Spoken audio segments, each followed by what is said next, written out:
Hello दोस्त hello दोस्तों, science से मैथ आपका स्वागत करता है। हमने पिछले वीडियो में हमने पढ़ा था कि केमिकल इक्वेशंस क्या होते हैं, उनके टाइप्स क्या होते हैं और उनको कैसे बैलेंस किया जाता है। इस बार हम पढ़ने वाले हैं type of reactions. Type of reactions में कुछ इंपॉर्टेंट रिएक्शंस हम देखेंगे, जैसे combination reaction, exothermic reaction, decomposition reaction. Decomposition reaction में हम एंडोथर्मिक रिएक्शन भी पढ़ने वाले हैं। इसके बाद पढ़ेंगे हम लोग displacement reaction, double displacement reaction. Double displacement reaction के साथ साथ हम लोग पढ़ेंगे प्रेसिपिटेशन, ऑक्सीडेशन एंड रिडक्शन के साथ साथ हम लोग पढ़ने वाले हैं रस्टिंग ऑफ आयरन और रेंसिडिटी या कोरोजन एंड रेंसिडिटी पढ़ने वाले। सबसे पहले देखते हैं एक्टिविटी 1.4। इसमें क्या करेंगे, कैल्शियम ऑक्साइड जिसे हम क्विकलाइम के नाम से जानते हैं, उसे हम एक बीकर में लेंगे और उसमें धीरे धीरे हम वाटर ऐड करेंगे। फिर देखते हैं कि जो टेम्परेचर बीकर का है वो धीरे धीरे बढ़ रहा है। इससे हमें क्या मिलता है, इससे हमें पता चलता है कि इससे कुछ एनर्जी रिलीज हो रही है, कुछ हीट रिलीज हो रही है। चलिए देखते हैं इसका यूज क्या है। तो कॉम्बिनेशन रिएक्शन पहले समझते हैं क्या है। कॉम्बिनेशन रिएक्शन में जो प्रोडक्ट बनता है तो वो एक से दो या दो से अधिक रिएक्टेंट से मिलकर बना होता है। अगर दो रिएक्टेंट्स मिलकर या दो से अधिक रिएक्टेंट्स मिलकर एक प्रोडक्ट बनाते हैं, सिंगल प्रोडक्ट बनाते हैं, तो उसे हम कॉम्बिनेशन रिएक्शन कहते हैं। कॉम्बिनेशन रिएक्शन को कंपोजिशन रिएक्शन के नाम से भी जानते हैं या एडिशन रिएक्शन के नाम से भी जाना जाता है। इससे कुछ एग्जांपल्स देख लेते हैं। जैसे आपने अभी क्विकलाइम का एक्टिविटी किया तो उसमें देखा कि क्विकलाइम यानी कैल्शियम ऑक्साइड जो सॉलिड स्टेट में है वो H2O से रिएक्शन करता है और बनाता है स्लेक्ट लाइम यानी बुझा हुआ चूना बनाता है और कुछ हीट भी रिलीज करता है। और ये कैल्शियम हाइड्रोक्साइड कार्बन डाइऑक्साइड से रिएक्शन करके बनाता है कैल्शियम कार्बोनेट, और कैल्शियम कार्बोनेट सॉलिड स्टेट में होता है और बनता है H2। और सबसे सरप्राइज बात यह है कि कैल्शियम कार्बोनेट संगमरमर का भी फार्मूला है। अदर एग्जांपल देखते हैं। कैल्शियम ऑक्सीजन से क्रिया करके बनाता है carbon dioxide, burning of coal, formation of water. Water कैसे बनता है, हाइड्रोजन गैस और ऑक्सीजन गैस एक दूसरे से मिलकर H2O बना लेते हैं। फिर हमने देखा कि पिछले रिएक्शंस में जब कैल्शियम हाइड्रोक्साइड यानी क्विकलाइम को पानी में मिलाया गया तो क्या देखा गया, उससे हीट रिलीज हो रही है। क्या हो रही है, हीट रिलीज हो रही है। या कोयले को जब हम जलाते हैं तो उससे भी हीट रिलीज होती है। नेचुरल गैस में मेथेन, एथेन, प्रोपेन, ब्यूटेन, तो इसमें मेथेन का एग्जांपल लिया गया है। तो मेथेन को भी जलाते हैं तो उससे कुछ एनर्जी रिलीज होती है। या एलपीजी को भी जलाते हैं तो कुछ एनर्जी रिलीज होती है। जब एनर्जी रिलीज होती है तो उसे हम कहते हैं एक्सोथर्मिक केमिकल रिएक्शन। अब आइए नेक्स्ट एक्टिविटी देखते हैं। 2 ग्राम फेरस सल्फेट का क्रिस्टल लीजिए और उसे एक सूखे हुए बॉइलिंग ट्यूब में रखिए। फिर हम क्या करते हैं, फेरस सल्फेट क्रिस्टल का कलर चेक करते हैं। फिर उसे हम गर्म करते हैं और गर्म करने के बाद हमें क्या मिलता है, हमें मिलता है रेडिश ब्राउन सॉलिड। क्या मिलता है, रेडिश ब्राउन सॉलिड। तो इससे हमें कुछ सीखने को मिलेगा। अच्छा, डिकम्पोजिशन रिएक्शन है। डिकम्पोजिशन रिएक्शन का मतलब हमने पहला जो रिएक्शन था कॉम्बिनेशन रिएक्शन, उसमें क्या था कि दो या दो से अधिक सब्सटेंस एक दूसरे से मिलकर एक सिंगल प्रोडक्ट बनाते हैं, और डिकम्पोजिशन उसका ठीक उल्टा होता है। डिकम्पोजिशन में क्या होता है कि जो प्रोडक्ट है वो रिएक्टेंट की जगह ले लेता है, और जो रिएक्टेंट है प्रोडक्ट की जगह लेता है। देखते हैं एग्जांपल, जैसे फेरस सल्फेट है। फेरस सल्फेट ग्रीन कलर का होता है, और जब इसे हम गर्म करते हैं तो ये बनाता है फेरिक ऑक्साइड, जो रेडिश ब्राउन कलर का होता है। सल्फर डाइऑक्साइड बनाता है, और सल्फर ट्राई ऑक्साइड बनाता है। इसमें देखिए हमने देखा कि इसे हम क्या कर रहे हैं, इसे हम गर्म, तो जब गर्म करने पर ये हो रहा है तो इसे हम कहेंगे एंडोथर्मिक रिएक्शन। हीट रिलीज होगी तो हम एक्सोथर्मिक रिएक्शन कहेंगे, और जब हमें हीट देना पड़ेगा तो हम उसे क्या कहेंगे, एंडोथर्मिक रिएक्शन। आइए उसके कुछ और भी एग्जांपल्स देखते हैं।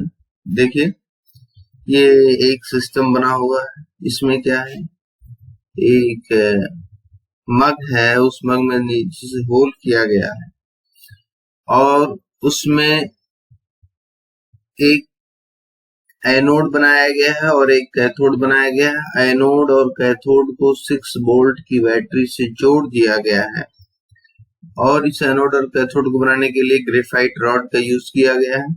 फिर इसमें हम क्या देखते हैं कि बैटरी का स्विच ऑन किया जाता है, और जब ऑन किया जाता है तो उसमें से कुछ बुलबुले निकलते हैं, और फिर देखते हैं कि जो हाइड्रोजन है उसका जो वॉल्यूम है ऑक्सीजन के वॉल्यूम का 2 गुना होता है। ये क्यों होता है, क्योंकि जब H2O मॉलिक्यूल टूटता है तो H2O मॉलिक्यूल में अगर आप ध्यान दें तो H2O में 2 हाइड्रोजन है और 1 ऑक्सीजन है, तो ऑक्सीजन का 2 गुना वॉल्यूम हाइड्रोजन का, इसीलिए हो रहा है।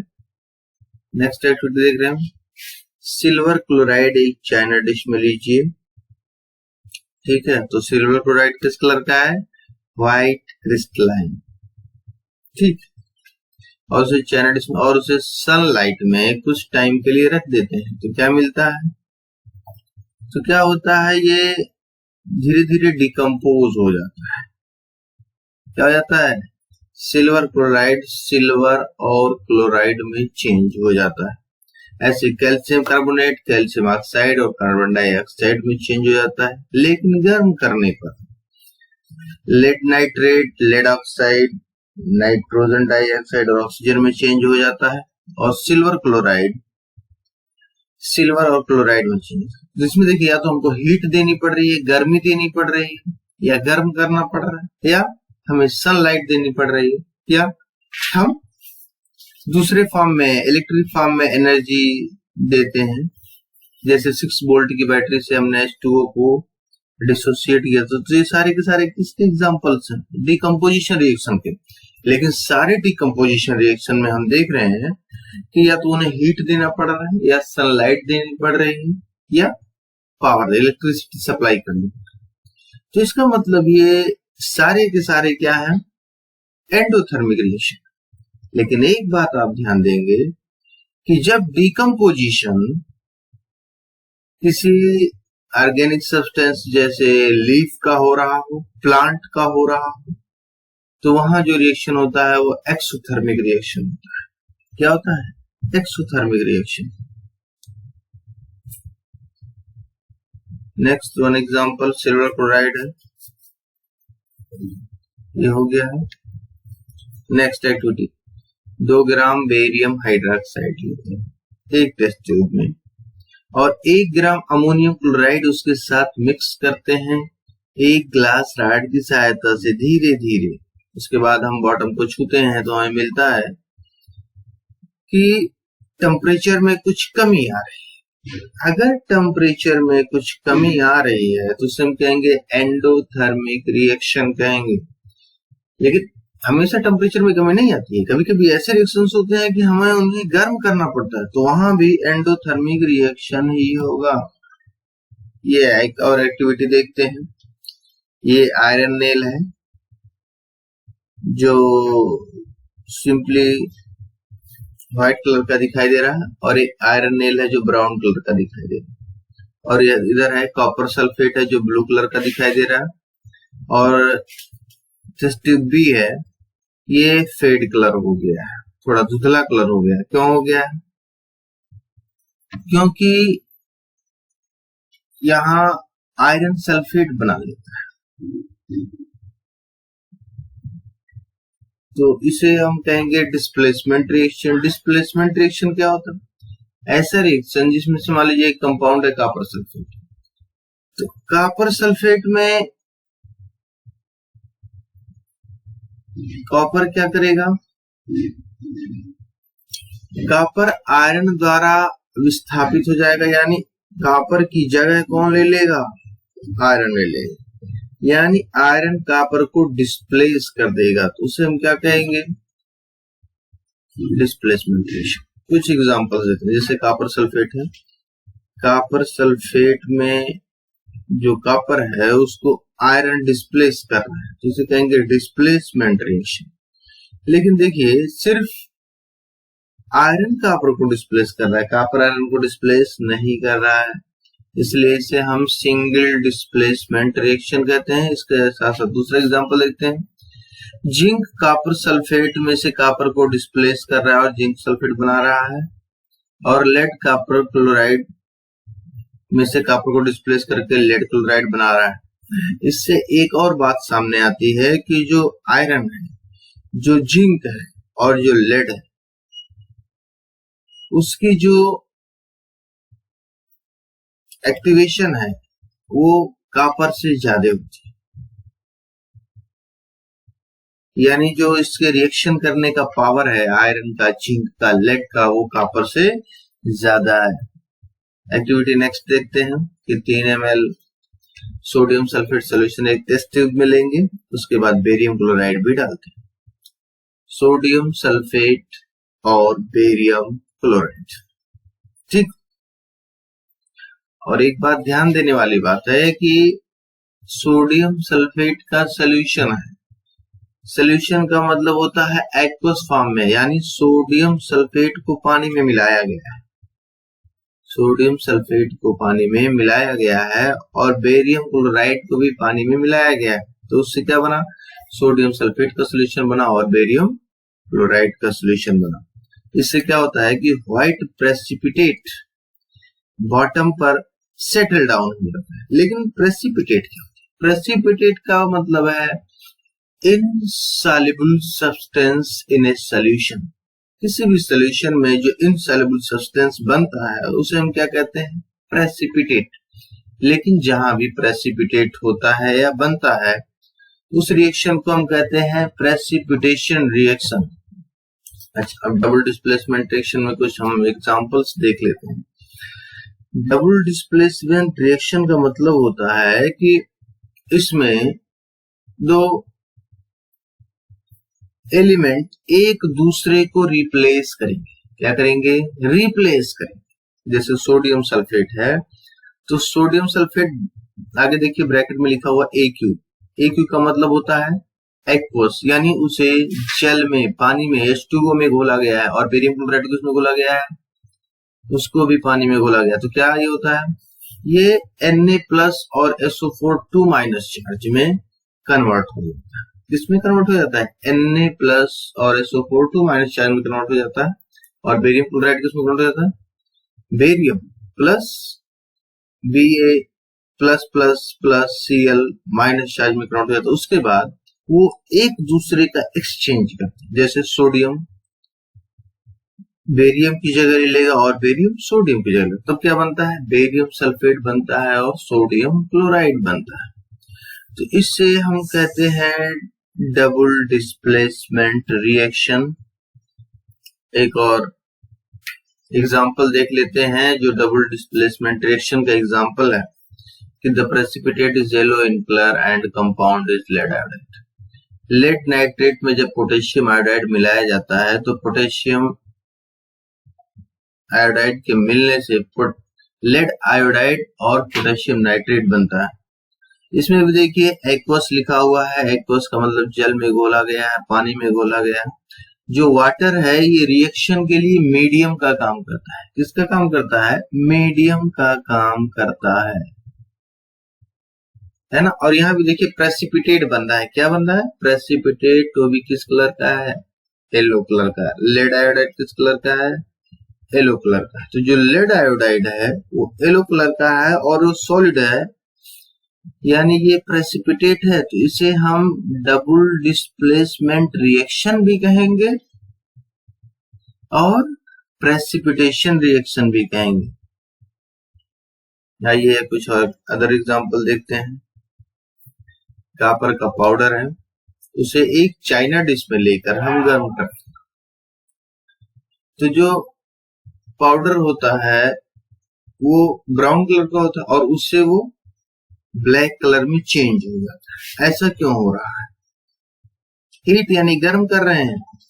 यहाँ भी देखिए हम क्या कर रहे हैं? गर्म कर रहे हैं। अगर हम गर्म कर रहे हैं तो क्या होगा? एंडोथर्मिक रिएक्शन होगा।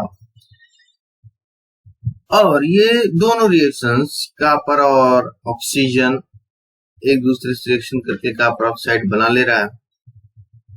तो ये हीट देने पर बन रहा है और कॉपर ऑक्साइड फिर H2 से हाइड्रोजन से रिएक्शन करके कॉपर प्लस H2O बना ले रहा है। यहाँ भी हमें हीट देना है।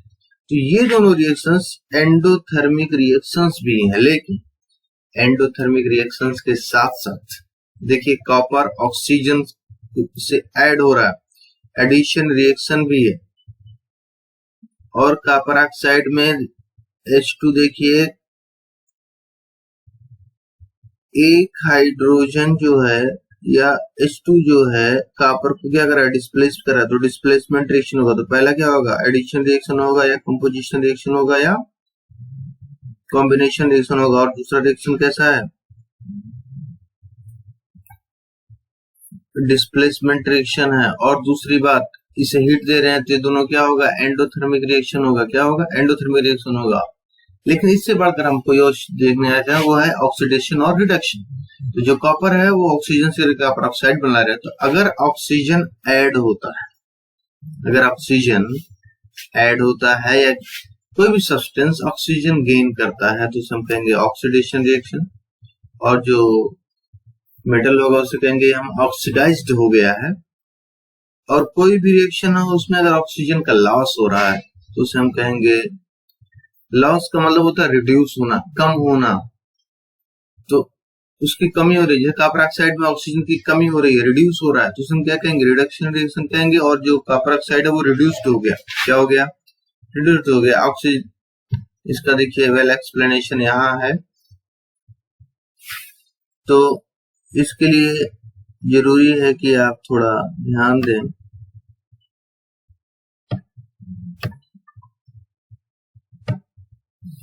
ऑक्सीडेशन रिएक्शन, तो कॉपर ऑक्साइड में से देखिए कॉपर में से ऑक्सीजन निकल गया तो यहाँ रिडक्शन हो गया। लेकिन जो ऑक्सीजन मिला वो जो रिलीज हो रही है वो किसको मिल रहा है? H2 को मिल रहा है। तो वहां ऑक्सीडेशन होगा।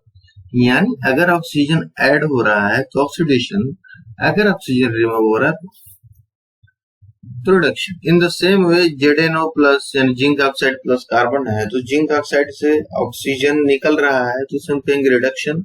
और कार्बन में ऑक्साइड ऐड हो रहा है, ऑक्सीजन ऐड हो रहा है तो कार्बन मोनोऑक्साइड, तो यहाँ हम कहेंगे ऑक्सीडेशन। ऐसे सेम केस में है MnO2 plus 4HCl gives out MnCl2 plus 2H2 plus Cl2। तो MnO2 में देख रहे हैं हम कि जो MnO2 है वो ऑक्सीजन वहां लॉस हो रहा है, तो ऑक्सीजन का लॉस हो रहा है तो MnO2 क्या है? ये रिड्यूस हो रहा है। फिर हम देख रहे हैं H2O बन रहा है। H2O क्या है?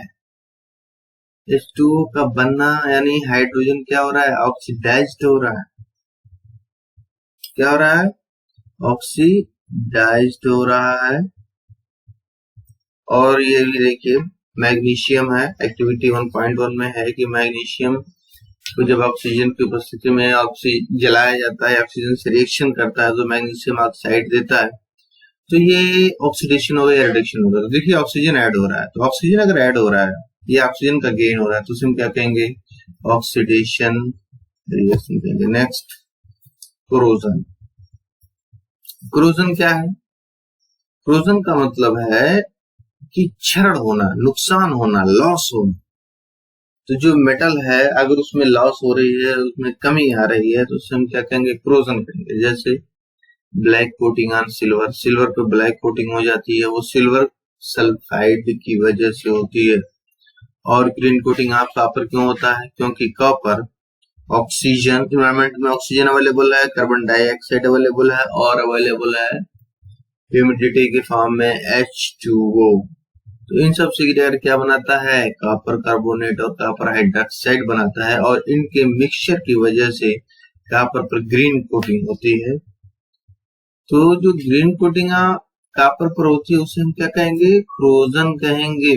और रस्टिंग ऑफ आयरन में भी यही है। रस्टिंग ऑफ आयरन, जो आयरन है वो एनवायरमेंट में जो ऑक्सीजन है और जो ह्यूमिडिटी के रूप में H2O है उससे वो क्रिया कर ले रहा है और उससे जो रिएक्शन कर रहा है उससे क्या हो रहा है, आयरन का लॉस हो रहा है, उससे कुछ धीरे धीरे पाउडर्स निकलने लगते हैं। तो वो क्या है, कोरोजन का एग्जाम्पल है। नेक्स्ट देखते हैं रेंसिडिटी। रेंसिडिटी में क्या होता है कि जैसे मान लीजिए फैट्स हैं, आयल्स हैं, तो वो ऑक्सीडाइज्ड हो जाते हैं, यानी ऑक्सीजन से क्रिया कर लेते हैं। किससे क्रिया कर लेते हैं, ऑक्सीजन से क्रिया कर लेते हैं और इसे हम क्या कहते हैं, रेंसिड कहते हैं। और इसकी वजह से क्या होता है, उनका जो स्मेल होता है और टेस्ट होता है वो दोनों बदल जाता है। और कभी कभी देखिए आयल जब बहुत पुराना हो जाता है तो वो खराब हो जाता है। इसीलिए जो आयल है या कोई फूड है जब स्टोर करते हैं तो एक पैकेट में या डिब्बे में स्टोर करते हैं और उसमें खूब जम के एकदम टाइटली हवा भरे हुए होते हैं। और वो हवा क्या होती है, नाइट्रोजन गैस होती है। क्या होती है, नाइट्रोजन गैस होती है। तो नाइट्रोजन गैस है तो एंटीऑक्सीडेंट का काम कर रहा है। इसका काम कर रहा है, एंटीऑक्सीडेंट का काम कर रहा है। तो जो ऑक्सीडेशन प्रोसेस है उसको रोकने का काम कौन कर रहा है, एंटीऑक्सीडेंट। उसका एक एग्जांपल क्या है, कभी आप देखते हैं कि आरजे का आप कचरी खाते हैं या पार्ले जी का चटपटा नमकीन खाते हैं या जिसे हम चटकिन्स कहते हैं, तो उसमें देखिए गैस भरी हुई होती है और वो गैस होती है नाइट्रोजन गैस। और वो इसलिए भरी जाती है कि जिससे उसका टेस्ट बरकरार रहे। Thank you. इसके बाद हम लोग लैब वाला कुछ काम देखेंगे। और अगर आपको कोई डाउट है, कोई प्रॉब्लम है, कोई समस्या है तो आप पूछ सकते हैं, बेडाउट बेझिझक पूछ सकते हैं और कमेंट बॉक्स में लिखें। Hope you like the video. Subscribe for more videos. Thank you very much.